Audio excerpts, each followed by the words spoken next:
আসসালামু আলাইকুম। আজকে আমি আপনাদেরকে যে বিষয়টি দেখাবো সেটি হচ্ছে কিভাবে আমরা ঝড়ের যে আবহাওয়ার বিষয়গুলো দেখতে পারি। এর জন্য আমরা wind.com নামে একটা ওয়েবসাইট আছে, এখানে আসবো। আমরা ভিতরে চলে আসার পরে দেখতে পাচ্ছি যে রেড অঞ্চলগুলো লাল করে দেওয়া আছে, এটি হচ্ছে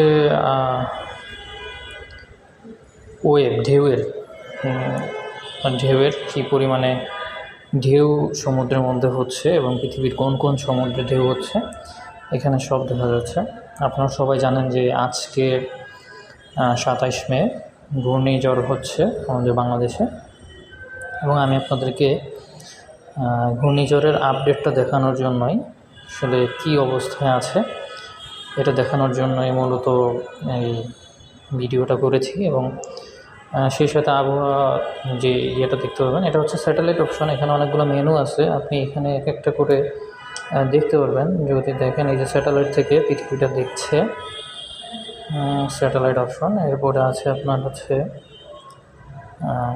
রাডার, যে আপনার কোথায় কোথায় রাডার বসানো আছে, এই রাডারটির মাধ্যমে মূলত এই বিষয়গুলো করা হয়।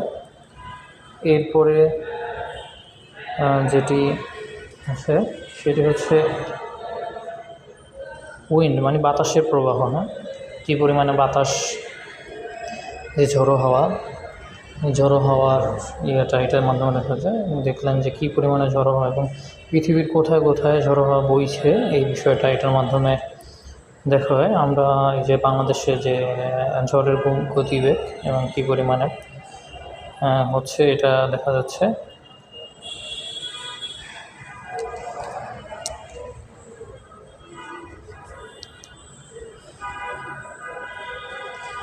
কারণ বঙ্গোপসাগর থেকে যেটা উৎপত্তি হয়েছে, দেখেন এই যে আমি ওয়েভের মধ্যে যাচ্ছি,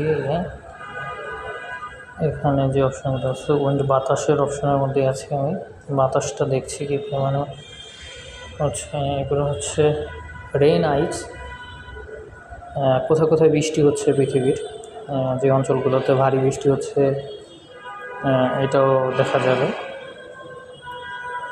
মূলত এই windy.com যেটা, এটা হচ্ছে পৃথিবী আবহাওয়ার যে আপডেট থাকে, রাডারের মতো, ওয়ান কাইন্ড অফ একটা রাডার। তো রাডারের মাধ্যমে এই আপডেটগুলো দেওয়া থাকে। এটা হচ্ছে টেম্পারেচার। দেখেন আজকে বাংলাদেশের টেম্পারেচার সব জায়গায় নর্মালি 27 ডিগ্রি সেলসিয়াস, বৃষ্টির কারণে টেম্পারেচারও দেখা যায়। এর পরেরটা হচ্ছে মেঘ, কোথায় কী পরিমাণে মেঘ আজকে, সেই জিনিসটাও আমরা এখান থেকে দেখতে পাচ্ছি। এরপরে মেঘের পরে আমরা যদি দেখি, এটা হচ্ছে ঢেউ কোথায়, সমুদ্রে কোথায় কোথায় বড় ধরনের নিম্নচাপ সৃষ্টি হয়েছে এবং ঢেউয়ের সৃষ্টি হয়েছে, এই জিনিসগুলো দেখা যায়। এগুলো যে রেড অঞ্চলগুলো, এগুলো সমুদ্রের হচ্ছে, এবং নীল যেগুলো, এখানেও সমুদ্রের মধ্যে যে নিম্নচাপ সৃষ্টি হয় এবং ঢেউয়ের সৃষ্টি হয়, সেটা এখান থেকে দেখা যায়। সমুদ্রের কোন কোন অঞ্চলে জাহাজ চলার জন্য কিন্তু এটা আসলে খুব দেখে একটা পরিমাপ করা যায়। এরপরে যে অপশানটা আছে, এটা হচ্ছে থান্ডার স্টর্ম, মানে হচ্ছে বজ্রপাত, কোন অঞ্চলে বজ্রপাত হবে এটাও দেখা যায়। আসলে এটা দিয়ে যে আবহাওয়া সম্পর্কিত বিষয়, সেই বিষয়গুলো মূলত এই ওয়েবসাইটের মাধ্যমে আপনারা সম্পূর্ণ দেখতে পারবেন। কিন্তু আজকে আমাদের মূল বিষয় হচ্ছে আমাদের ঝড়ের যে গতিবেগ, আমরা মূলত এটাই দেখব। এটা দেখার জন্যই হচ্ছে মূলত এই ভিডিওটা। আমাদের এই যে দেখতে পাচ্ছেন বঙ্গোপসাগর থেকে ঝড়ের গতিবেগ, এখানে অবশ্য বাতাসের গতিবেগটা যেটা, এই যে আপনার হচ্ছে 60 কিলোমিটার বেগে যে বাতাস বইছে, 40 কিলোমিটার, 30 কিলোমিটার, এটা হচ্ছে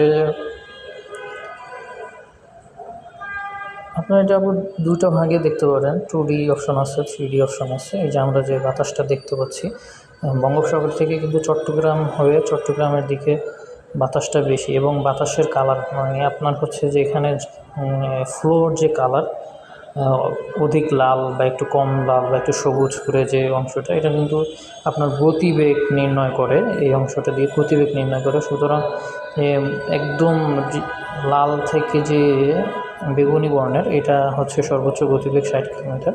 কিন্তু আমাদের এখন চট্টগ্রামে 40 কিলোমিটার বেগ হয়ে এটা কিন্তু আপনার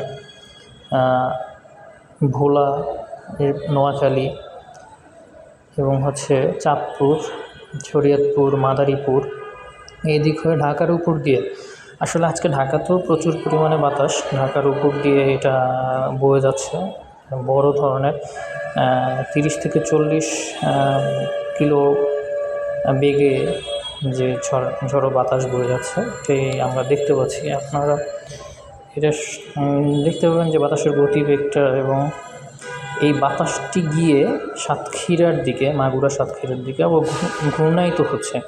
মানে এই বাতাসটা কিন্তু ঘুরে যাচ্ছে আবার মাগুরা সাতক্ষীরা হয়ে।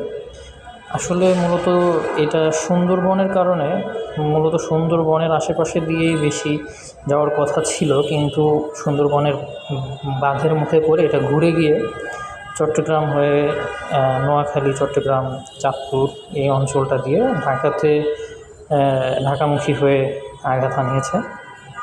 এবং বরিশাল পটুয়াখালীর দিকেও অনেক ভালো পরিমাণে এটা একটা আঘাত এনেছে। তো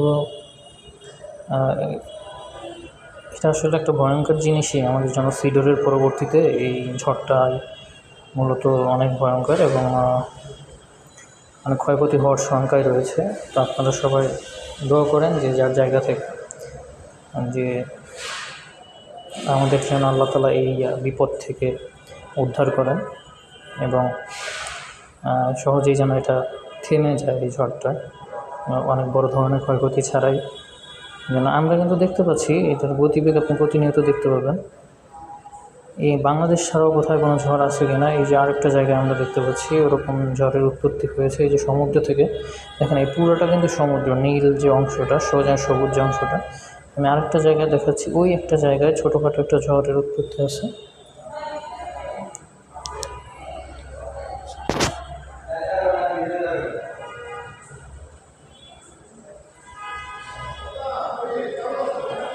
এই ছিল সর্বশেষ। আপনারা এইভাবে এখান থেকে বিষয়টি দেখতে পারবেন যে কেউ এই windy.com এসে।